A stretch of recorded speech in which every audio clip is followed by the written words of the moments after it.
அஸ்ஸலாமு அலைக்கும். Welcome to Jasiya kitchen. எல்லாரும் எப்படி இருக்கீங்க? அல்ஹம்துலில்லா, நாங்களும் இங்கே நல்லா இருக்கோம். நீங்களும் நல்லா இருப்பீங்க அப்படின்னு நானும் நம்புகிறேன். ஈவினிங்லேருந்து நெக்ஸ்ட் டே ஈவினிங் வரைக்கும் ஒரு ஃபுல் டே விளாக் தான் நான் எடுத்திருக்கேன். வீடியோ போர் அடிக்காத அளவுக்கு இன்ட்ரெஸ்டிங்காக இருக்கும். ஸோ வீடியோ ஃபுல்லாக பாருங்கள். ஸோ ஒரு ஈவினிங்லேருந்து தான் இந்த வீடியோ எடுக்க ஸ்டார்ட் பண்ணேன். நம்ம வீட்டு பூனைக்குட்டிக்கு காயமாக இருந்துச்சுன்னு சொல்லியிருந்தேன் இல்லையா? இப்போ நல்லாவே சரியாயிடுச்சு. உங்களுக்கு பார்த்தாலே தெரியும். அந்த வீடியோ தான் இது.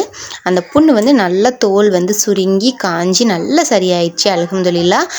டெய்லியுமே இந்த மருந்து போட்டு விட்டுட்ருக்கேன். காலையில் அப்புறம் நைட்டு. இப்போ ஒரு 1 வீக்காக தொடர்ந்து போட்டுட்ருக்கேன்.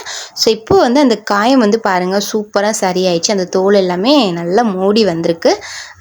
அல்ஹம்துலில்லா. என்னோடய பூனைக்குட்டிக்கு இது சரியானதுக்கப்புறம் தான் எனக்கு பயங்கர ஹாப்பி. ஸோ இப்போ குட்டி நல்லா ஆக்டிவாக நார்மலாக இருக்குது. வீடியோவில் உங்களுக்கு காமிக்கிறதுக்காகவே நான் இந்த கிளிப் எடுத்தேன். ஆனால் குட்டி அதை எடுக்கவே விட மாட்டேன்ருச்சு. ஒரு வழியாக அப்படியே கொஞ்சம் தடவி கொடுத்து தான் அந்த மாதிரி தான் வீடியோ ஷூட் பண்ணிக்கிட்டேன். ஈவினிங் ஸ்நாக்ஸுக்கு வீட்டில் சோளம் இருந்துச்சு. அதை பாயில் பண்ணிவிட்டு பாப்பாவுக்கு கொடுத்துடலாம் அப்படின்னு சொல்லிட்டு அதை தான் போயிட்டு கிச்சனில் ரெடி பண்ணிக்கிட்டு இருந்தேன். இந்த சோளம் வாங்கி 2 டேஸ் ஆச்சு. நான் ஏன் இப்படி மறக்கிறேன் அப்படின்னு எனக்கே தெரிய மாட்டேங்குது இப்போலாம்.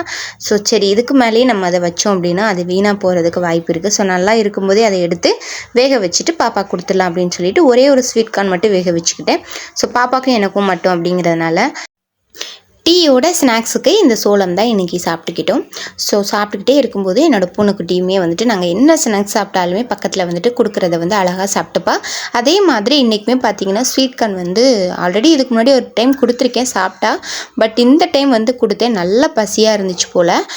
எவ்வளோ கொடுத்தாலும் சாப்பிட்டுக்கிட்டே இருப்பேன் அப்படிங்கிற மாதிரி நல்லாவே சாப்பிட்டுச்சு. அது எனக்கு திருப்தியாக தான் இருந்துச்சு. ஏன் சொல்ல வரேன்னா, சில பூனைக்குட்டி இதுதான் சாப்பிடு இது சாப்பிடாது அந்த மாதிரி இருக்கும். ஸோ நம்ம வீட்டில் இந்த பூனைக்குட்டி இது ஒரு வகை. டீ குடிக்கும்போது டீயை தவிர நம்ம ஸ்நாக்ஸுக்கு சாப்பிட்ற எது கொடுத்தாலுமே நல்லா சாப்பிட்டுப்பாங்க. நம்மளுக்கு என்ன கிடைச்சாலும் கிடைக்கிறத சாப்பிட்டுக்கணும் அப்படிங்கிறது நல்ல விஷயந்தான். ஏன்னா இதுதான் சாப்பிடுவேன் அப்படின்னு சொல்லிட்டு அடம் பிடிச்சா அது கிடைக்கலன்னா என்ன பண்ண முடியும்? அதுக்காக பட்னியாக இருக்க முடியும். ஸோ கிடைக்கிறத சாப்பிட்டுட்டா ரொம்ப ரொம்ப நல்லது. அதை விட இந்த சோளமெல்லாம் எவ்வளோ ஹெல்த்தியான ஃபுட் பார்த்தீங்களா? ஸோ என்னோடய பூனைக்குட்டி சாப்பிட்றது அதுக்கு எவ்வளோ ஹெல்த் கிடைக்கும். ரெண்டாவது என்னென்னா, இந்த நம்ம அருவி இப்போ கன்சீவாக இருக்காங்க, அதாவது ப்ரெக்னெண்ட்டாக இருக்காங்க. குட்டி போட்டுருவாங்க இன்னும் கொஞ்சம் டேஸில். கரெக்டாக எக்ஸாக்டாக தெரியலை எந்த டேஸில் குட்டி போட போகிறாங்கன்னு. சூப்பராக டீ ஸ்நாக்ஸோடு சாப்பிட்டு முடிச்சாச்சு. இதுக்கப்புறம் பார்த்திங்கன்னா எனக்கு மிஷினில் ஒரு ஒர்க் இருக்குது. ஸோ அந்த ஒர்க் பார்க்கலாம் அப்படின்னு சொல்லிட்டு தான் அந்த வேலையை பார்த்துட்டு இருந்தேன். ஸோ இன்றைக்கி ஈவினிங் டைமில் கொஞ்சம் ஃப்ரீயாக இருக்கிற மாதிரி இருந்துச்சு. இதுக்கப்புறம் நம்ம நைட்டு டின்னர் பண்ணும்போது தான் வேலை. ஸோ லஞ்சுக்கு பண்ணது கொஞ்சம் இருக்குது. ஸோ அதை வச்சு மேனேஜ் பண்ணிக்கலாம், அப்படி இல்லைன்னா ஏதாவது பண்ணிக்கலாம் அப்படிங்கிற ஒரு ஐடியா இருந்துச்சு. சரி, மிஷினில் ஒரு ப்ளவுஸ் ஸ்டிச் பண்ண ஒர்க் இருந்துச்சு, இதை பார்க்கலாம் அப்படின்னு சொல்லி உட்காந்துட்டு இருந்தா என்னோடய பூனைக்குட்டியை பாருங்கள். இப்படி மிஷினில் படுத்துக்கிட்டா நான் எப்படி வேலை பார்க்க முடியும்? இதை பார்க்கும்போது என்னோட பொண்ணு ஞாபகம் தான் வருது. பாப்பாவுக்கு ஒரு 1.5 வயசு இருக்கும்போது அந்த டைம்லலாம் பார்த்திங்கன்னா இந்த மாதிரி தான் மிஷினில் ஏதாவது நான் ஒர்க் பண்ண கரெக்டாக உட்காருவேன். மற்ற டைம்லலாம் அவள் பாட்டுக்கு விளையாண்டுட்டு இருப்பாள். ஆனால் மிஷினில் உட்காந்ததுக்கப்புறம் தான் பயங்கரமாக அழுக ஆரம்பிச்சிருவா. மிஷினில் சில சமயங்களில் தூக்கி அந்த மேலே ஓரமாக கூட வச்சுட்டு நிறைய டைமில் நான் ஒர்க் பண்ணியிருக்கேன். இப்போ அப்படி கிடையாது. கொஞ்சம் கொஞ்சம் பொண்ணு கோஆப்ரேட் பண்ணிக்கிறா. என் தங்கக்குட்டி இப்போ ரிலாக்ஸாக அவள் பாட்டு விளையாடுவாள். நான் வேலை பார்த்துட்டா கூட நீங்கள் ஒர்க் பண்ணுங்கம்மா, நீங்கள் ஒர்க் பண்ணுங்க அப்படின்னு சொல்லிட்டு ரொம்ப எனக்கு என்கரேஜ் பண்ணுற மாதிரி இருக்கும். அது ரொம்பவே ஹாப்பியாக இருக்கும். ஸோ பாப்பா இப்போ நெக்ஸ்ட் லெவல் கொஞ்சம் வளர்றாங்க இல்லையா? அதனால இப்போ நல்லா க்யூட்டாக நல்ல அழகு போல் என்ன சொன்னாலும் கேட்டுக்கிறாங்க. ஸோ இப்போ எனக்கு நல்லாவே கோஆப்ரேட் பண்ணுறாங்க அப்படின்னு தான் சொல்லணும். ஆனால் நான் வளர்க்குற இந்த வீட்டில் இந்த ஜீவன்கள் இருக்குது பாருங்கள், இது பண்ணுற சேட்டை தான் ஓவராக இருக்குது. இவ்வளோ நேரம் என்னென்ன பண்ணிச்சு நீங்கள் பார்த்துட்டு இருந்திருப்பீங்கன்னு நினைக்கிறேன். ஸ்டிச் பண்ணலாம் அப்படின்னு சொல்லி மிஷினில் உட்காந்தா அது ஃபுல் விளையாட்டு மூடில் இருக்குது. அதுக்கப்புறமா அந்த துணியை மிஷினில் கொடுத்ததை அதை பிடிச்சி இழுத்துட்டே இருக்கு. என்னை வேலை பார்க்கவே விடலை. அந்த நீடில் வேற இருக்கா, கையை உள்ளே விட்டுட்டே இருக்குது. குத்திடுச்சுன்னா என்ன பண்ணுறது? அதுக்கப்புறமா சரி இது சேஃப்டி இல்லை அப்படின்னு சொல்லிட்டு அந்த நீடில் அப்படியே கீழே இறக்கி விட்டுட்டேன். ஜஸ்ட்டு மிஸ்ஸு தான். அது பண்ணுறதுக்கு நீடில் காலில் குத்திருக்கோம். அந்த மாதிரி சேட்டை, ஓவர் சேட்டை பண்ணிக்கிட்டு இருந்துச்சு. சரி ஓகே, இதுக்கப்புறம் இது நம்மளை கண்டிப்பாக வேலை பார்க்க விடாது, நம்ம போய் வேறு ஏதாவது தான் வேலை பார்க்கணும் அப்படின்னு சொல்லி சொல்லிட்டு மிஷினில் இதை எடுத்து வச்சுட்டு நான் வந்து வேறு வேலையை பார்க்க கிளம்பிட்டேன். ஆனால் இந்தளவுக்கு சேட்டை பண்ண நான் இன்றைக்கி எதிர்பார்க்கவே இல்லைங்க. என் பொண்ணை விட இப்போ ரொம்ப ஜாஸ்தியாக வேலை பார்க்குது. இதை எவ்வளோ பிரியத்தோடு நம்ம வளர்க்கலான்னு சொல்லி வளர்த்தா எனக்கு இவ்வளோ டார்ச்சர் கொடுக்குன்னு நான் நினைக்கவே இல்லை. ஸோ இதுவும் ஒரு வகையில் வந்து பார்த்திங்கன்னா சில சமயங்களில் ஹாப்பியாக தான் இருக்கும். இதை வந்து டார்ச்சர்னு சொல்ல முடியாது. ஒரு அழகு போல் செல்லமாக நம்ம கூட விளையாண்டுக்கிட்டே அது வந்து சேட்டை பண்ணும் இல்லையா, நம்ம குழந்தைங்க பண்ணுற மாதிரி அந்த மாதிரி தான் இதுவுமே பண்ணிக்கிட்டே இருந்துச்சு. சரி, இதுக்கு மேலே உட்காந்துட்டு இருந்தால் வேலை பார்க்க முடியாது, நம்ம வேறு வேலை பார்க்கலாம் அப்படிங்கிற மாதிரி தான் நான் வந்து கிளம்பலான்ட்டு எடுத்து வச்சிட்டேன். ஸோ கடைசி வரைக்கும் கொஞ்சம் பார்த்தேன், இது போச்சு அப்படின்னா நம்ம கொஞ்சம் வேலையை பார்க்கலாமே. ஸோ அப்படின்னு பார்த்தா இது வந்து ஃபுல் விளையாட்டு மோடில் இருக்குது, அது போகிற மாதிரி தெரியல. சரி நம்ம எந்திரிச்சு போயிடலாம் அப்படின்னு சொல்லிட்டு நான் கிளம்பிட்டேன். நான் போனதுக்கப்புறம் அதுவுமே எந்திரிச்சு கிளம்பி போயிடுச்சு. எவ்வளோ சேட்டை பார்த்தீங்களா. சரி ஓகே, நைட்டு டைம் ஆயிடுச்சு, நைட்டு சாப்பாடு ஏதாவது ரெடி பண்ணலான்னு சொல்லி கிச்சனுக்குள்ளே வந்துட்டேன். ஈவினிங் டீ போடும்போது பாலெல்லாம் கொட்டி இருந்துச்சு, அதெல்லாமே பார்த்திங்கன்னா எடுத்து நீட்டாக க்ளீன் பண்ணிவிட்டு நைட்டு டின்னருக்கு வந்து சூடாக வந்து கருப்பு கொண்ட கடலை போட்டு வந்து உங்களுக்கு புலாவ் மாதிரி ரெடி பண்ணியிருந்தேன். ஸோ கொஞ்சம் ப்ளைனாக இருந்தால் கொஞ்சம் ரொம்ப ஒரு மாதிரி இருக்கும் அப்படிங்கிறனால கொஞ்சமாக மசாலாலாம் சேர்த்துட்டு புலாவ் மாதிரி ரெடி பண்ணியிருந்தேன். ரொம்பவே டேஸ்ட்டு சூப்பராக இருந்துச்சு. கொஞ்சமாக நெய் விட்டு சாப்பிடும்போது டேஸ்ட்டு இன்னுமே சூப்பராக இருந்துச்சு. ரெசிபியாட்டி எதுவுமே நான் கவர் பண்ணல. ஸோ டைம் இல்லை, அதனால தான் கொஞ்சம் கடன் பண்ணுற மாதிரி ஆயிடுச்சு. ஸோ ரெசிபி வேணும்னாலும் சொல்லுங்கள், நான் இன்னொரு வீடியோவில் வந்து உங்களுக்கு டீட்டெயிலாக ரெசிபி வந்து ஷேர் பண்ணுறேன். ஸோ சூப்பராக டின்னர் வந்து சாப்பிட்டு முடிச்சுட்டு அதுக்கப்புறமா நம்ம வந்து கொஞ்சம் நேரம் ரிலாக்ஸாக உட்காந்துட்டு தூங்க கிளம்பியாச்சு. ஸோ தூங்குறதுக்கு முன்னாடி பாப்பா என்னென்னலாம் பண்ணுவாங்க அப்படின்னா, கரெக்டாக தலையை சாய்க்கும் போது தான் அம்மா தண்ணி வேணுமா, அம்மா ஸ்நாக்ஸ் வேணுமா, அம்மா பசிக்குதுமா, அம்மா பழம் வேணுமா அப்படின்னு சொல்லிட்டு ஏதாவது ஒன்று வாங்கி சாப்பிட்டுக்கிட்டு அதுக்கப்புறம் தான் தூங்குறது. நான் என்னைக்கு சீக்கிரமாக தூங்கிடணும் அப்படின்னு நினைக்கிறோம் அந்த அன்னைக்கு தான் எனக்கு ட்விஸ்டே இருக்குது. சீக்கிரமாக அப்படிலாம் என்னை தூங்க விட்டுற மாட்டாங்க. அந்த அன்னைக்கு தான் லேட்டாக தூங்குவாங்க, தூங்குறதுக்கு டைம் எடுக்கும். பாப்பாவுக்கு எப்போ ஃபீடிங் ஸ்டாப் பண்ணணும் அதுக்கப்புறத்துலேருந்து தூங்குறதுக்கு முன்னாடி இந்த மாதிரி சாப்பிட்றதுக்கு ஏதாவது வாங்கி சாப்பிட்டுட்டு அதே டைமில் அப்படியே தூங்குவாங்க. ஸோ அப்படியே பழக்கமாயிடுச்சு. ஆனால் கண்டிப்பாக வாழைப்பழம் கேட்பாங்க. ஸோ அதுக்காகவே நாங்கள் எப்போவுமே வீட்டில் வாழைப்பழம் இருக்கிற மாதிரி வாங்கி வச்சுக்கிறது. ஸோ பசிக்குது அப்படின்னோன்னா ஃபஸ்ட்டு கேட்குறது வாழைப்பழம் தான். ஒரு வழியாக பாப்பா வேணுங்கிறதெல்லாம் சாப்பிட்டுக்கிட்டு அழகாக தூங்கிட்டாங்க. ஸோ நானுமே இனி தூங்க வேண்டியதான். ஸோ இந்த வீடியோ அப்படியே நெக்ஸ்ட் டே மார்னிங்லேருந்து ஸ்டார்ட் ஆகும். ஸோ கண்டினியூவாக பாருங்கள்.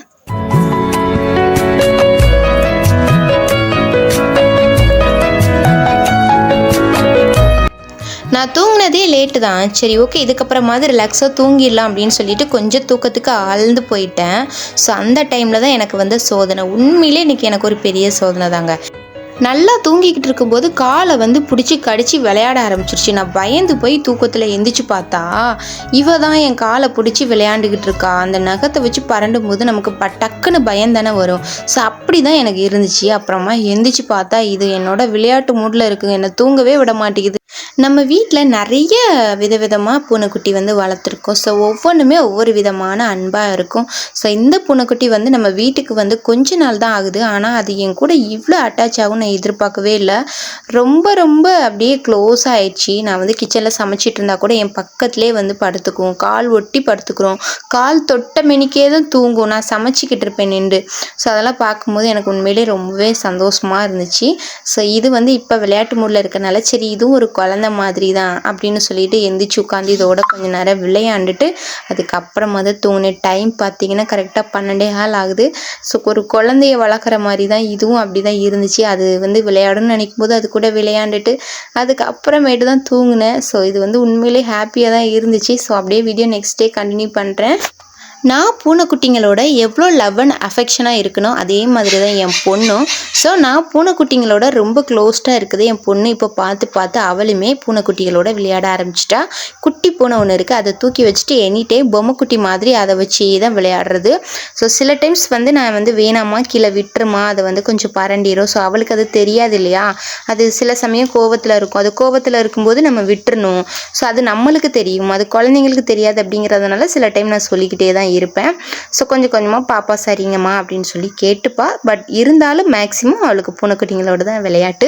சில குழந்தைங்களாம் பூனைக்குட்டியை பார்த்தவொடனே பயந்து ஓடுவாங்க. ஆனால் பாப்பா வந்து அப்படி கிடையாது. குட்டி பிள்ளையிலேருந்து நம்ம வீட்டில் வளர்க்குறனால அதை பார்த்து அவளுக்கு அது ரொம்ப பிடிச்சி போய் ரொம்ப நெருக்கமாக அதோட விளையாண்டுக்குவா. ஸோ காலையில் பாப்பாவுக்கு ஃபஸ்ட்டில் தலைக்கு வந்து நல்லா எண்ணெய் வச்சு மசாஜ் பண்ணி விட்டு தலை வந்து சீவி விட்டுட்டேன். ஸோ கொஞ்சம் நேரம் கழித்து அப்படியே கொஞ்சம் உடம்பு மட்டும் அலசி விட்டுக்கலாம். நேற்று தான் தலைக்கு குளிக்க வச்சேன், இன்றைக்கி வந்து உடம்பு மட்டும் அலசி வச்சு விட்டுக்கலாம் அப்படின்னு சொல்லிட்டு தலைக்கு வந்து நல்லா குளிர எண்ணெய் வச்சு விட்டாச்சு. அதுக்கப்புறமா கிச்சனுக்கு வந்துட்டு காலையிலக்கு டீ போட்டுக்கிட்டேன். ஸோ இன்றைக்கி இஞ்சி தட்டி போட்டு ஸ்ட்ராங்காக ஒரு டீ போட்டுட்டு ஃபர்ஸ்ட்டில் டீ வந்து குடிச்சிட்டு அதுக்கப்புறமா நம்மளோட வேலைகள் எப்பவும் போல் ஆஸ் யூஷுவல் ரொட்டீன் வந்து ஸ்டார்ட் பண்ணலாம்.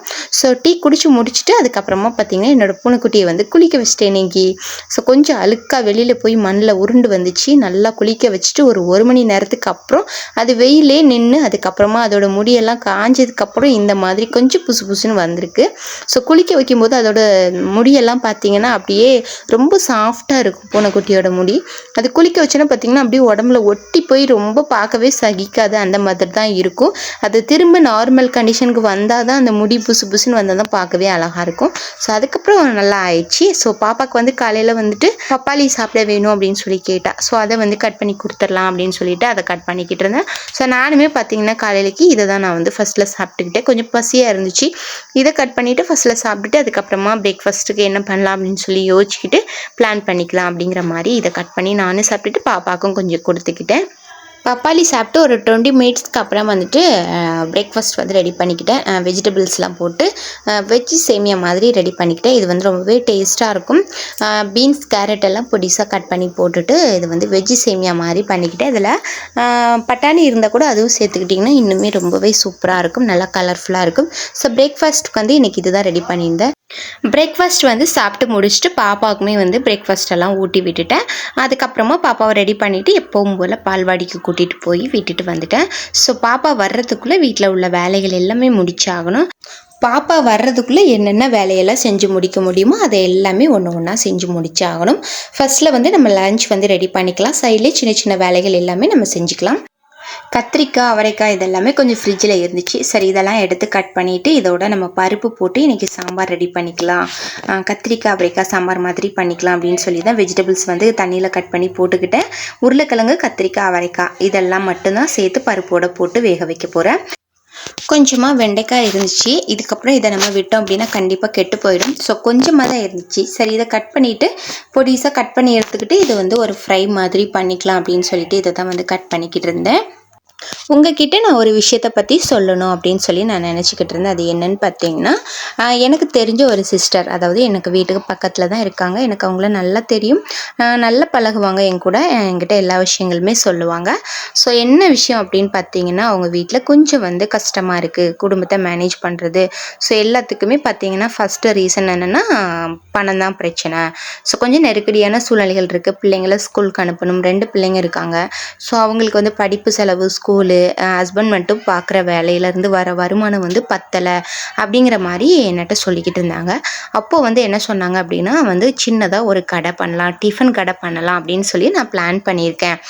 ஃபர்ஸ்ட்டில் ஹஸ்பண்ட் கிட்ட தான் சொன்னேன். ஹஸ்பண்ட் வந்து பிள்ளைங்களை பார்த்துக்கிட்டு உன்னால் வேலை பார்க்க முடியுமா, ஸோ கஷ்டமாக இருக்கும், வேண்டாம், நீ வந்துட்டு வீட்டில் உள்ள வேலைகளை பார்த்துக்கிட்டே இரு, நம்ம மேனேஜ் பண்ணிக்கலாம் அப்படின்னு ஹஸ்பண்ட் சொன்னாங்களாம். ஸோ முடிஞ்சால் பண்ணிக்கலாம், முடியலைன்னா சிரமப்பட வேணாம் அப்படிங்கிற மாதிரி ஹஸ்பண்ட் சொன்னாங்களாம். ஸோ ஒரு ஹஸ்பண்டாக அவங்க சொல்கிற வார்த்தை நான் கரெக்டுன்னு நினைக்கிறேன். இதே விஷயத்த ஃபேமிலியில் இருக்கவங்க கிட்ட வந்து கேட்டிருக்காங்க. ஸோ அதுக்கு அவங்க என்ன பதில் சொன்னாங்கன்னா, ஒன்னாலலாம் பண்ண முடியாது, அதெல்லாம் ரொம்ப கஷ்டம், அதுக்கு நிறைய செலவாகும், அதெல்லாம் பண்ணணும், அது பண்ணணும், இது பண்ணணும், அப்படி இப்படின்னு சொல்லிட்டு ஏதேதோ சொல்லிட்டு உன்னால் செய்ய முடியாது, அதாவது ஒரு பெண்ணால் முடியாது, அதுக்கு ஒரு பெண்ணே அதுக்கு ஒரு காரணமாக சொல்லியிருக்காங்க. ஸோ அதை என்கிட்ட சொன்னாங்க, உங்கள் ஃபேமிலியில் உள்ளவங்க இந்த மாதிரி சொன்னாங்க. ஸோ நான் என்ன சொல்ல வரேன் அப்படின்னா, ஒருத்தவங்க ஒரு விஷயம் பண்ணணும் அப்படின்னு உங்ககிட்ட சொன்னாங்கன்னா அவங்களால அது செய்ய முடியுதோ இல்லையோ அது 2வது விஷயம். நம்மக்கிட்ட அதை ஷேர் பண்ணுறாங்க அப்படின்னா நல்ல விஷயம், கண்டிப்பாக முயற்சி பண்ணுங்கள். இந்த ஒரு விஷயத்த சொல்லி பாருங்கள், அவங்களுக்கு முடியலை அப்படின்னாலுமே நம்ம சொன்ன வார்த்தைக்காக அவங்க லைஃப்பில் அதை முயற்சியாவது பண்ணி பார்ப்பாங்க. ஸோ எடுத்த உடனே இதெல்லாம் எதுக்கு, உனக்கு இதெல்லாம் தேவையா, இதெல்லாம் உன்னால் பண்ண முடியுமா அப்படிங்கிற மாதிரி கண்டிப்பாக யாருக்கிட்டையும் இதை சொல்லாதீங்க. அவங்களுக்குள்ள அதை செய்யணும் அப்படிங்கிற திறமை வந்து கண்டிப்பாக இருக்கும். ஸோ நம்மக்கிட்ட நம்மளை மதித்து அந்த ஒப்பீனியனை ஷேர் பண்ணும்போது அதை எடுத்த உடனே இதெல்லாம் உனக்கு செய்ய முடியாது, இதெல்லாம் உனக்கு செட் ஆகுது, இதெல்லாம் உனக்கு தேவையா அப்படிங்கிற மாதிரி நீங்கள் சொல்லி அவங்களோட மனசை காயப்படுத்தாதீங்க. நீங்கள் சொன்னதுக்கப்புறமா தான் அவங்க ஓவர் திங்க் பண்ணுவாங்க. ஸோ இது வந்து நம்மளால் செய்ய முடியாது போல், இது நமக்கு சரிப்பட்டு வராது போல் அப்படின்னு சொல்லிட்டு அவங்களே அவங்களுக்குள்ள 1000 குழப்பங்களோட அவங்க செய்யணும்னு நினைக்கிறத கூட செய்ய முடியாமல் போகலாம். ஸோ அதுக்கு காரணமாக வந்து யாருமே இருக்கக்கூடாது அப்படிங்கிறது தான் நான் சொல்ல வரேன். அந்த சிஸ்டர் வந்து இந்த விஷயத்த என்கிட்ட சொல்லிவிட்டு ஷேர் பண்ணாங்க. ஸோ அப்போ நான் அவங்களுக்கு என்ன சொன்னேன் அப்படின்னா, கண்டிப்பாக நீங்கள் செய்யுங்க சிஸ்டர், கண்டிப்பாக உங்களால் முடியும். நீங்கள் வந்து யார் என்ன சொன்னாலும் அதை நீங்கள் மைண்டில் எடுத்துக்காதீங்க, உங்களாலேயும் முடியும் அப்படிங்கிற மாதிரி சொன்னேன். அவங்க வந்து சரி நான் முயற்சி பண்ணுறேன் அப்படிங்கிற மாதிரி சொல்லிட்டு போனாங்க. இப்போ இந்த இடத்துல நான் என்ன சொல்ல வரேன் அப்படின்னா, ஒவ்வொருத்தருக்குள்ளேயுமே ஒவ்வொரு திறமைகள் இருக்கும். ஒவ்வொருத்தங்களோட சூழ்நிலைக்கு தகுந்த மாதிரி அவங்களுக்கு விருப்பத்துக்கு தகுந்த மாதிரி அவங்க ஒரு தொழில் வந்து ஏற்படுத்திப்பாங்க. சிறு தொழில் பெருவெள்ளம் அப்படிங்கிற மாதிரி சின்ன விஷயத்தில் ஆரம்பித்து அது கண்டிப்பாக ஒரு பெரிய லெவலில் சக்ஸஸ் ஆகும். ஸோ சின்ன விஷயத்துல இருந்து தான் ஃபஸ்ட்டில் வந்து நம்ம படியெடுத்து வைக்கணும் அப்படின்னு ஒருத்தங்க முன்னேறணும்னு நினச்சி நம்மக்கிட்ட வந்து அதை கேட்டு அதுக்கு என்ன பண்ணலாம், நம்மளால் ஒப்பீனியன் சொல்ல முடிஞ்சால் சொல்லுங்கள், அப்படி இல்லைன்னா நீங்கள் மௌனமாக கூட இருந்துட்டு போயிடுங்க. அதை தாண்டி அவங்க மன உளைச்சல் ஆகிற அளவுக்கு எந்த ஒரு பதிலும் சொல்ல வேண்டாம், சொல்லக்கூடாது அப்படின்னு தான் நான் நினைக்கிறேன். ஸோ நீங்கள் என்ன நினைக்கிறீங்க அப்படிங்கிறத மறக்காமல் வந்து கமெண்ட்ஸில் சொல்லுங்கள். நீங்கள் ஒரு விஷயத்த செய்யணும் அப்படின்னு சொல்லி முடிவு எடுத்திருக்கீங்க அப்படின்னா ஃபர்ஸ்ட்டில் ஹஸ்பண்ட் கிட்ட கேளுங்க. குழந்தைங்க மெச்சூர்ட் ஆகிட்டாங்க அப்படின்னா குழந்தைங்ககிட்டையும் நீங்கள் கேட்டுக்கலாம். இந்த மாதிரி 4 பேருக்குள்ளே கேட்டுக்கிட்டு அதை டிசிஷன் எடுத்துகிட்டு நீங்கள் அந்த வேலையை வந்து ஸ்டார்ட் பண்ணுங்கள். இன்ஷா அல்லாஹ் சக்ஸஸ்ஃபுல்லாக அது நடக்கும். ஸோ நீங்கள் தைரியமாக யார் பேச்சையும் கேட்காம நீங்களே சுயமாக முடிவெடுத்து இது கரெக்டாக இருக்கும் அப்படின்னு சொல்லிட்டு ஒரே வழியில் நீங்கள் எடுத்துகிட்டு முயற்சி பண்ணி பாருங்கள். கண்டிப்பாக நீங்கள் எடுக்கிற அந்த முயற்சி ஒரு சக்ஸஸ்ஃபுல்லாக தான் போய் முடியும். ஸோ இந்த விஷயம் கண்டிப்பா நீங்க வந்து முயற்சி செய்து பாருங்க. இதுதான் என்னோட பதில். நீங்க என்ன நினைக்கிறீங்க அப்படிங்கறதையும் உங்களோட ஒப்பீனியனை என்னோட ஷேர் பண்ணிக்கோங்க. ஸோ நானும் தெரிஞ்சுக்கிறேன். அப்படியே லஞ்சுக்கான வேலைகள் 1 by 1 பார்த்துக்கிட்டு இருந்தேன். பருப்பு வந்து நல்லா கழுவிட்டு குக்கரில் சேர்த்துட்டு வெஜிடபிள்லாம் சேர்த்து மூடி வச்சு விசில் போட வச்சு விட்டுட்டேன். அது வேலைகள் பார்த்துக்கிட்டே இருந்தேன். அதுக்கப்புறம் பக்கத்தில் வந்து மீன் வந்துருந்துச்சு. அதை வந்து இது வந்து வெலை மீன். ஸோ இதை வந்து கொஞ்சமாக வாங்கியிருந்தேன். அதை நல்லா க்ளீன் பண்ணிவிட்டு தலையை மட்டும் தனியாக கட் பண்ணிவிட்டு மீன் வந்து ஃப்ரை பண்ணிக்கலாம் அப்படிங்கிறதுனால மேலே வந்து கொஞ்சமாக மசாலா எல்லாமே சேர்த்து நல்லா மிக்ஸ் பண்ணிவிட்டு ஃப்ரிட்ஜில் வந்து நான் எடுத்து வச்சுட்டேன். ஸோ சாப்பிடும்போது பொரிச்சிக்கலாம் அப்படின்னு சொல்லிட்டு 1/2 kg தான் வாங்கியிருந்தேன். ஸோ அதனால் பொரிக்கிறதுக்கு மட்டும் நான் மசாலா தடவி ஃப்ரிட்ஜில் வந்து வச்சு விட்டுட்டேன்.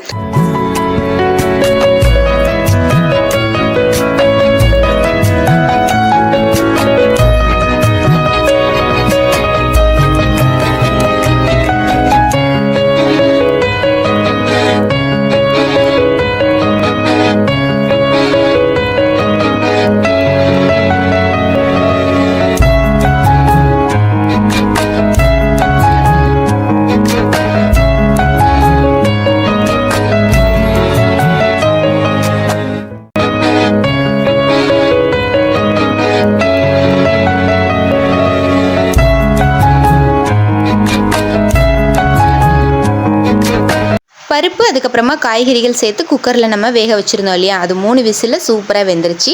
அதுக்கப்புறமா அதை கரண்டி வச்சு இந்த மாதிரி லைட்டாக நம்ம மசிச்சு கொடுத்தோம் அப்படின்னா அந்த பருப்பு வந்து நல்லா கடைஞ்சி ரெடி ஆயிரும். இது கூட எக்ஸ்ட்ரா நம்ம சாம்பாருக்கு தேவையான அளவுக்கு தண்ணி, தேவையான அளவு உப்பு சேர்த்துக்கலாம். ரொம்ப தண்ணி சேர்க்க வேண்டாம். ஓரளவுக்கு கொஞ்சம் மீடியமாக இந்த ஸ்டேஜில் இருந்தால் சாம்பார் வந்து சாப்பிட்றதுக்கு நல்லாயிருக்கும். நான் எப்போவுமே பார்த்திங்கன்னா சாம்பார் இப்படி தான் வைப்பேன். ஸோ வெஜிடபிள் எல்லாமே கொஞ்சம் வெந்துருச்சுனாலும் ஒன்றும் பிரச்சனை இல்லை, எல்லாமே நல்லா சாப்பாடோட மிக்ஸ் பண்ணி சாப்பிட்ருவோம் இல்லையா. ஸோ நல்லா கலந்துட்டு ஒரு கொதி மட்டும் விட்டுட்டு நம்ம இதில் தாளிப்பு வந்து சேர்த்துடலாம். எப்பவும் போல் கடுகு, சீரகம், கறிவேப்பிலை, 2 வரமிளகாய், அது கூடமா 1/4 டீஸ்பூன் மிளகாய்த்தூள் மட்டும் சேர்த்து மிக்ஸ் பண்ணிவிட்டு தாளித்து அதோட சேர்த்துட்டு ஃபைனலாக கொத்தமல்லி இலை சேர்த்துட்டோம் அப்படின்னா சாம்பார் வந்து நம்மளுக்கு வந்து ரெடி ஆகிடும். வெண்டைக்காய் ஃப்ரை பண்ணுறதுக்கு கடாயில் 2 ஸ்பூன் எண்ணெய் விட்டு 1/4 டீஸ்பூன் சீரகம், கடுகு, கறிவேப்பிலை, பொடிசாக நறுக்குன 2 பெரிய வெங்காயம். வெங்காயம் வந்து தாராளமாக சேர்த்துக்கோங்க, நல்லா டேஸ்ட்டாக இருக்கும். வெண்டைக்காய் சுருங்கினவுன்னா ரொம்ப கம்மியாயிடும் இல்லையா, அதனால நல்ல ஒரு கைப்பிடி நிறைய நீங்கள் வெங்காயம் வந்து பொடிசாக கட் பண்ணி சேர்த்துக்கிட்டீங்க அப்படின்னா அதுவும் நல்ல ஒரு டேஸ்ட்டாக இருக்கும். இப்போ வெங்காயம் ஓரளவுக்கு வதங்கினதுக்கப்புறமா நம்ம கட் பண்ணி வச்சுருக்கிற வெண்டைக்காய் வந்து உள்ளே சேர்த்துடலாம். அந்த வலுவலுப்பு போகிற வரைக்கும் எண்ணெயிலே ஒரு 5லேருந்து 8 நிமிஷம் நல்லா வதக்கி விட்டுக்கலாம். நல்லா வதங்கினதுக்கப்புறமா இதில் ஒரு 1/4 டீஸ்பூன் உப்பு சேர்த்துக்கலாம். உப்பு சேர்த்து வதக்கும் போது வெண்டைக்காய் இன்னுமே சீக்கிரம் வதங்கி அந்த உப்பு வந்து வெண்டைக்காயிலையுமே பிடிச்சி சாப்பிட்றதுக்கு நல்ல ஒரு டேஸ்ட்டாக இருக்கும். ஒரு 5லேருந்து ஒரு 10 மினிட்ஸ் மட்டும் நல்லா வதக்கி விட்டுக்கலாம். இந்த வெண்டைக்காய் ஃப்ரை வெரைட்டி ரைஸ் எல்லாத்துக்குமே ரொம்ப சூப்பராக இருக்கும். மெயினாக தயிர் சாதத்துக்கு ரொம்ப ஆப்டாக இருக்கும். ஸோ கண்டிப்பாக ட்ரை பண்ணி பாருங்கள். வெண்டைக்காய் வந்து இந்த அளவுக்கு நல்லா வதங்கி சுருண்டு வந்ததுக்கப்புறமா இதில் 1/4 டீஸ்பூன் மிளகாய் தூள் சேர்த்து நல்லா மிக்ஸ் பண்ணி விட்டுக்கலாம். நல்லா அந்த பச்சை வாசனை போகிற வரைக்கும் நல்லா கலந்து கொடுத்துக்கலாம். இதில் வேறு எந்த மசாலாவுமே ஆட் பண்ணல. இந்த மாதிரி லைட்டாக சிம்பிளாக மசாலா சேர்த்து செஞ்சு பாருங்கள். சாப்பிட்றதுக்கு இந்த வெண்டைக்காய் ஃப்ரை ரொம்பவே சூப்பராக இருக்கும். இன்றைக்கி இந்த மெத்தடில் தான் நான் செஞ்சுருக்கேன். நீங்கள் ஒரு தடவை கண்டிப்பாக இதே மாதிரி செஞ்சு பாருங்கள். ரைஸ் வச்சாச்சு, சாம்பாருமே வச்சுட்டேன். சைட்லேயே வந்து வெண்டைக்காய் ஃப்ரைவும் பண்ணி எடுத்து வச்சுக்கிட்டேன். இப்போ நம்ம லாஸ்ட்டாக சாப்பிட்ற சமயத்தில் மீன் வந்து ஃப்ரை பண்ணி எடுத்துக்கலாம். ரொம்ப எண்ணெய் சேர்க்கலை, கம்மியாக தான் எண்ணெய் சேர்த்துருக்கேன். உங்களுக்கு பார்த்தாலே தெரியும், மீன் மூழ்கிற அளவுக்குலாம் எண்ணெய் சேர்க்கல. சாலோ ஃப்ரை மாதிரி பண்ணிக்கலாம், அதுவே ரொம்ப நல்லாயிருக்கும். இது விலமீன் அப்படிங்கிறதுனால இந்த மீன் வந்து டேஸ்ட் வந்து ரொம்ப நல்லாயிருக்கும். மீன் ஃப்ரைக்கு வந்து இந்த மீன் ரொம்ப நல்லாயிருக்கும். குழம்பை விட நீங்கள் மீன் பொரிச்சு சாப்பிட்டிங்கன்னா இந்த டேஸ்ட் வந்து ரொம்ப சூப்பராக இருக்கும். எனக்கு ரொம்ப பிடிக்கும். நீங்கள் ஒரு தடவை இந்த மீன் வாங்கி இந்த மாதிரி ஃப்ரை பண்ணி சாப்பிட்டு பாருங்களேன், அந்த டேஸ்ட்டுக்கு கண்டிப்பாக நீங்கள் அடிக்ட் ஆகிடுவீங்க. ஸோ ஃபஸ்ட்டு சொல்லும்போது நான் நம்பவே இல்லை. மீன் வாங்கும்போது கடைகளில் கூட சொல்லுவாங்க, வெள்ளை மீன் வந்து பொரிச்சு சாப்பிட்றதுக்கு டேஸ்ட் ரொம்ப நல்லாயிருக்கும், ஒரு தடவை வாங்கிட்டு போய் நீங்கள் இதை மீன் பொரிச்சு சாப்பிட்டு பாருங்கள், கண்டிப்பாக இந்த டேஸ்ட் உங்களுக்கு பிடிக்கும் அப்படின்னு சொன்னாங்க. ஸோ நான் ஒரு தடவை வாங்கிட்டு வந்து இதை ஃபஸ்ட் டைம் சமைச்சு சாப்பிட்டேன். உண்மையே சொல்லப்போனால் எனக்கு டேஸ்ட் வந்து உண்மையிலே ரொம்ப பிடிச்சிருந்துச்சி. கொஞ்சம் முள் இருக்கும், ஆனால் உண்மையிலே டேஸ்ட் வந்து நல்லா இருந்துச்சு. ஸோ எனக்கு இது ரொம்ப பிடிச்சிருச்சு. ஸோ அடிக்கடி சமையலில் வந்து இந்த வெள்ளை மீனும் வந்து நாங்கள் சமைச்சு சாப்பிடுவோம். ஸோ மீனும் ஃப்ரை பண்ணி எடுத்தாச்சு. இனி வந்து நம்ம பீஸ்ஃபுல்லாக உட்காந்துட்டு லஞ்ச் வந்து சாப்பிட்டுக்கலாம். நான் இன்றைக்கி லஞ்ச் ஃபுல் அண்ட் ஃபுல் வெஜ்ஜில் தான் இருக்கணும் அப்படின்னு சொல்லி பிளான் பண்ணியிருந்தேன். இருக்கிற வெஜிடபிள்ஸ்லாம் வச்சு தான் இன்றைக்கி சமைக்கணும் அப்படின்னு சொல்லி பிளான் பண்ணியிருந்தேன். ஸோ வெஜ்ஜோட நான்வெஜ் ஆட் ஆகும்னு நான் எதிர்பார்க்கவே இல்லை. ஸோ வெஜிடபிள்ஸ் போட்டு சாம்பார் பண்ணிக்கணும், வெண்டைக்காய் ஃப்ரை பண்ணிக்கணும் பிளான் பண்ணியிருந்தேன். ஸோ மீன் ஆட் ஆகும் அப்படிங்கிறது நான் எதிர்பார்க்காத ஒரு விஷயம். ஸோ நான் சில சமயங்களில் சொல்லுவேன் இல்லையா, நம்ம ஒன்று நினைப்போம் அது ஒன்று நடக்கும். அதே மாதிரி தான் நமக்கு தெரிஞ்ச ஒரு அம்மா மீன் வந்து கொண்டு வந்திருந்தாங்க. வெள்ளை மீன் அப்படிங்கிறதுனால அது வந்து டேஸ்ட் நல்லாயிருக்கும் அப்படிங்கிறதுனால நான் ஒரு 1/2 kg வாங்கி ஃப்ரை பண்ணிக்கிட்டேன். ஸோ லஞ்ச் வந்து இன்றைக்கி ரொம்பவே சூப்பராக இருந்துச்சு. இந்த மெனு வந்து கண்டிப்பாக ட்ரை பண்ணி பாருங்கள். இப்போ இந்த வீடியோவோட எண்டுக்கு வந்துட்டோம். இதே மாதிரி இன்னொரு இன்ட்ரெஸ்டிங்கான வீடியோஸில் நான் உங்களை மீட் பண்ணுறேன். இந்த வீடியோ உங்களுக்கு பிடிச்சிருந்தா வீடியோக்கு ஒரு லைக் கொடுத்து நம்ம சேனலை சப்ஸ்கிரைப் பண்ணிக்கோங்க. இதே மாதிரி டெய்லியுமே இன்ட்ரெஸ்டிங்கான vlogs வந்து தொடர்ந்து பார்க்கலாம். ஸோ உங்களோட ஃபீட்பேக் எதுவாக இருந்தாலும் மறக்காமல் கமெண்ட்ஸில் என்னோட ஷேர் பண்ணிக்கோங்க. உங்களோட பாசிட்டிவான கமெண்ட்ஸ் வந்து இன்னுமே எனக்கு பூஸ்டப் கொடுக்கும். இன்னும் நிறைய வீடியோஸ் அப்லோட் பண்ணணும் அப்படிங்கிறத எனக்கு ரொம்ப மோட்டிவேட்டாக இருக்கும். ஸோ உங்களோட பாசிட்டிவான கமெண்ட்ஸ் கொடுக்குறதுக்கு கண்டிப்பாக மறந்துடாதீங்க. ஸோ இன்னொரு வீடியோவில் பார்க்கலாம். அது வரைக்கும் நான் உங்கள் ஜாசியா கிச்சன். பாய்.